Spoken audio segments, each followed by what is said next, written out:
पछिल्लो राजनीतिक घटनाक्रममा केन्द्रित भएर आज हामी नेपालको राजनीतिक अवस्था बारेमा विविध कुरा गर्नेछौँ। हाम्रो बीचमा वरिष्ठ अधिवक्ता वर्णबहादुर कार्की हुनुहुन्छ। सरलाई स्वागत छ। धन्यवाद।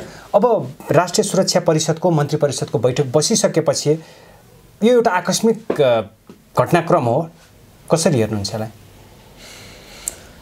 यो आकस्मिक होइन, यो त अहिले के हो भने यी जति पनि घटनाहरू घटिरहेका छन् ती घटनाहरू एक अर्कासँग सम्बन्धित छन्। यो त के भने चेनको रूपमा क्रमशः घटनाहरू भएको देखिन्छ। जस्तो के भने यो जुन घटना अहिले तपाईले झट्टै हेर्दा जस्तो के लाग्छ भने यो घटनाहरू त एकदम अस्वाभाविक रूपले एकदम अप्रत्याशित रूपमा भएको हो कि भन्ने किसिमको लाग्छ।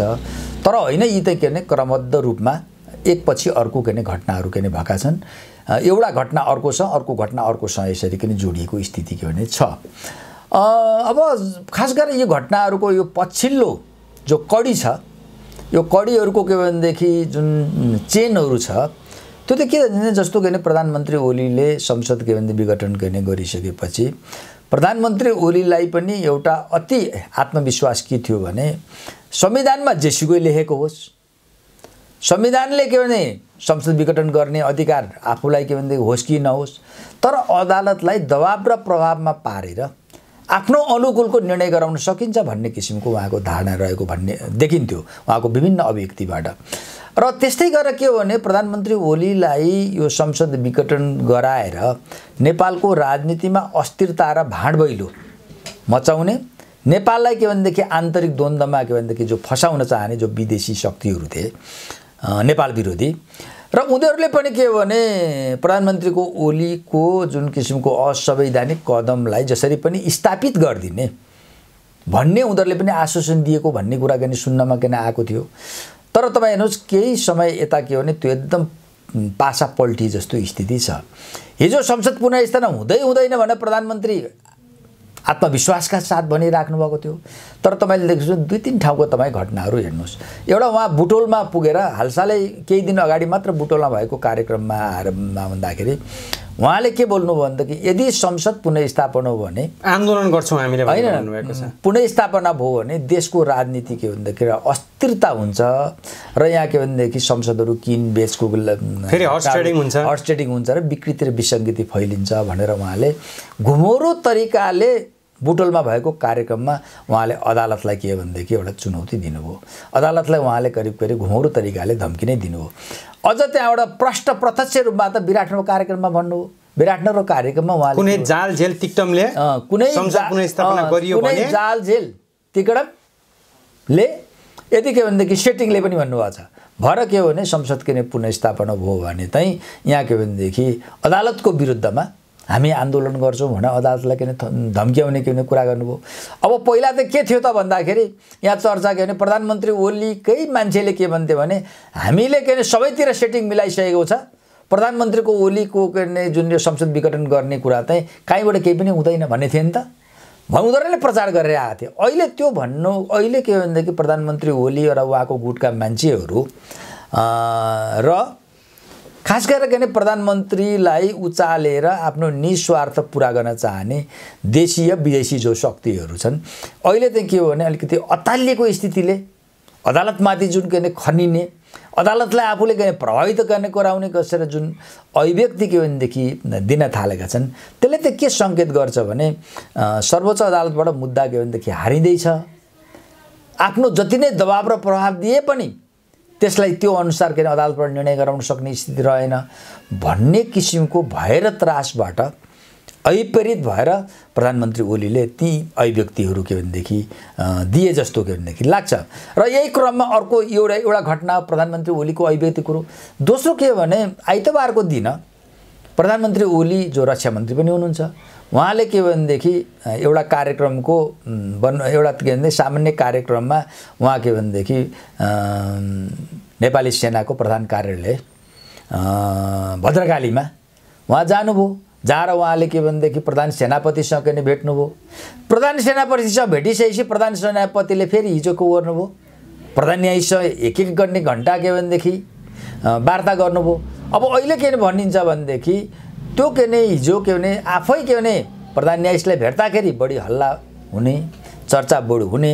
त्यसकारण के भने सेनाकै मान्छेलाई पठाएर, सेनाको पनि चिफलाई पठाएर अदालतलाई के भने कुनै किसिमले के भने एउटा प्रभावित पार्ने अथवा के भने ओलीको के भने सन्देश त्यहाँ पुर्याउने हिसाबले के भने उहाँ जानुभएको हो भन्ने किसिमको अहिले आम चर्चाको विषय बनेको छ। अब त्यसको सफाई लिनको लागि चाहिँ के भनेदेखि खास गरेर के भने जस्तो के भने सेनाको तर्फबाट नि कुरा के आएको छ भने त्यो के भने जग्गा, त्यो सर्वोच्च अदालतको भवन बनाउने जग्गाको विषयमा चाहिँ त्यहाँ के भने छलफल गराउन के भने जानुभएको हो भन्ने कुरा आएको छ। तर त्यो जग्गाको विषय नि कुरा कस्तोको कुरा हो भन्नुहुन्छ भने अहिले जुन भएको जो सर्वोच्च अदालतको पछाडिपट्टि के रहेको थियो भने सेनाको के भनेदेखि यो घोडाहरूको तालिम गर्ने स्थल के भने त्यहाँ रहेको थियो। त्यो स्थल चाहिँ नेपाल सरकारले त्यो कसलाई दिएको छ भने सर्वोच्च अदालतलाई दियो। अनि अहिले त सेनाको त्यो के भनेदेखि घोडा सम्बन्धी प्रशिक्षण गराउने त्यो त अहिले के भने नारायणी दरबारभित्र सरिसकेको छ भनेपछि त्यहाँ त के भने प्रधान सेनापतिले के भनेदेखि भेटेर प्रधान न्यायाधीशसँग त्यो जग्गाको विषयमा के भने कुराकानी गर्नुपर्ने कुनै आवश्यक छैन नि।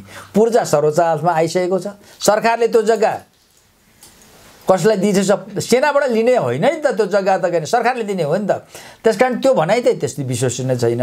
दोस्रो कडी चाहिँ के भनेदेखि प्रधान सेनापतिले यो के भनेदेखि फैसला हुन लागेको बेलामा प्रधानमन्त्रीलाई के भनेदेखि जुन भेटेको कुरा हो। अब त्यो दोस्रो कडी हो। तेस्रो कडी चाहिँ के हो भने आज नै उहाँले के भने कुनै आवश्यकता छैन, कुनै प्रसङ्ग उठेको छैन। प्रधानमन्त्री ओलीले के भनेदेखि एकपल्ट दुईटा मिटिङ राख्नुभयो। एउटा सुरक्षा परिषदको मिटिङ राख्नुभयो, अर्को के राख्नुभयो भने मन्त्री परिषदको राखेको छ। र यही सम्बन्धमा अहिले पनि के भनेदेखि के एउटा चर्चा हल्ला चलाइ प्रधानमन्त्रीले सङ्कटकाल लगाउन सक्नुहुन्छ भन्ने चर्चा सङ्कटकाल लगाउन के भनेदेखि लाग्नु भएको छ भन्दाखेरि यो के हो भने एउटा के भने तेस्रो के भने कडी हो। त्यसकारण अब अहिले प्रधानमन्त्री ओली जब के भने आफ्नो पराजित हुने सम्भावना उहाँको के भनेदेखि जुन संसद विघटन गरेर नेपालको राजनीतिमा निरङ्कुश आफ्नो महत्त्वाकांक्षा पुरा गर्ने भन्ने कुरामा जो अवरोध आइसकेपछि यो खाउँ कि ऊ खाउँ, के गरौँ के नगरौँ भन्ने स्थितिमा भएर उहाँ चाहिँ के भने अतालिएर यो के भने अहिले सुरक्षा परिषदको बैठक राखेको, मन्त्री परिषदको बैठक राखेको के हुनसक्छ। अब अहिले कयौँ त के भने जस्तो प्रधानमन्त्री ओली भयो, त्यसमा सङ्कटकाल लगाउन सक्नुहुन्छ प्रधानमन्त्री ओलीकै के भनेदेखि मान्छेहरू भए अहिले के भने उहाँको अहिले त साइबर सेना के भनेको छ नि, उनीहरू त अहिले व्यापक रूपमा के भन्न थालेको छ भने अब यदि संसद पुनर्स्थापना भयो भने पनि त्यसलाई हामी अगाडि के भने बढ्न के नै दिँदैनौँ। अब त्यो संसद पुनर्स्थापना यदि भयो भने त्यसपछि के हो त भने सङ्कटकाल लगाउने, सङ्कटकाल लगाएर के हो भनेदेखि त्यो फेरि के भनेदेखि आफ्नै पकडबाट के भनेदेखि राष्ट्रिय राजनीतिलाई आफ्नै पकडमा राख्ने, सत्ता आफ्नै उसमा राखिराख्ने भन्ने किसिमको एउटा के भने उनीहरूले प्रचारबाजी पनि व्यापक गरिरहेछन्। त्यस्तै गरेर भद्रकालीबाटै कुनै न कुनै किसिमले संरक्षित आफूलाई के भनेदेखि अभियन्ता भन्ने अथवा के भनेदेखि नेपाल विरोधी विदेशी शक्तिद्वारा कुनै न कुनै तरिकाले के भनेदेखि पालित पोषित व्यक्तिहरू पनि अब के भनेर अहिले के भने एकदम मिडियामा बोलेको देखिन्छ नि, अब के भनेदेखि प्रधानमन्त्रीले सङ्कटकाल लगाइदिनुहुन्छ, कहाँ त्यसै छोड्नुहुन्छ भने जस्ता एउटा के भने कुराहरू गरिरहेका छन्। तर के हो भने पहिलो कुरो हुन त अब प्रधानमन्त्री ओलीले के गर्नुहुन्छ के गर्नुहुन्न भन्न सकिँदैन, किनभने संविधानले त प्रधानमन्त्री ओलीलाई संसद विघटन गर्ने अधिकार त के नै दिएको थिएन। तर के भने उहाँले के संविधानको भित्तै फोरेर के गरिदिनु भयो, संसद विघटन गर्नुभयो।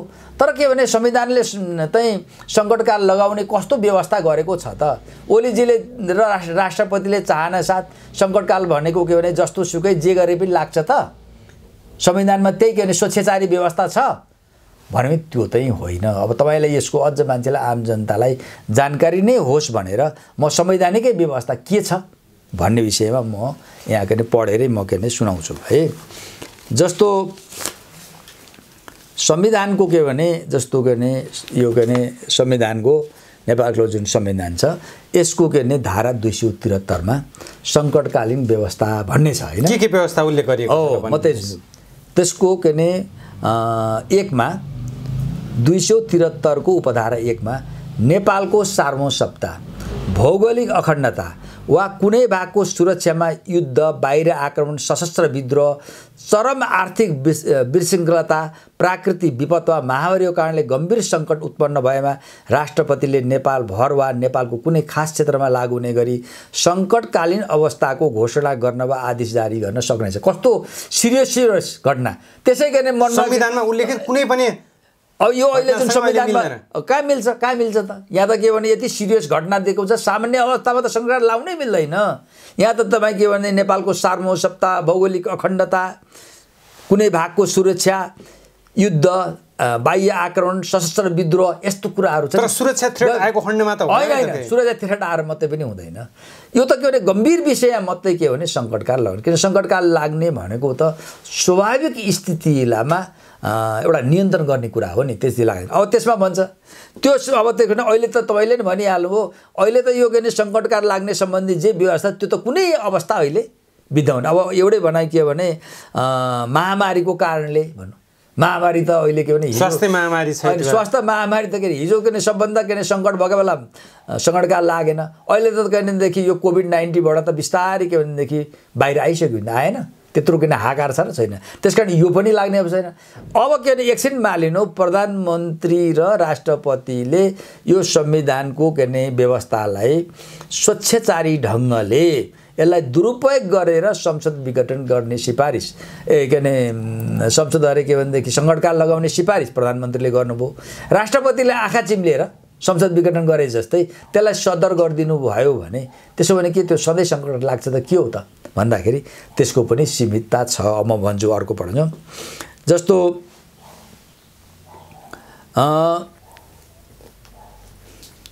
चार उपधारा 3 बमोजिम अनुमोदनको लागि भन्छ अब 3 को 1 3 उपधारा 1 बमोजिम गरिएको घोषणा वा आदेश त्यस्तो घोषणा वा आदेश भएको मितिले 1 महिनाभित्र अनुमोदनका लागि सङ्घीय संसदका दुवै सदनमा पेश गरिनेछ। 1 महिनाभित्र के गर्नु पर्यो? पेश गर्नु पर्यो। अब 1 महिनापछि त्यसको विषय के भन्छ त?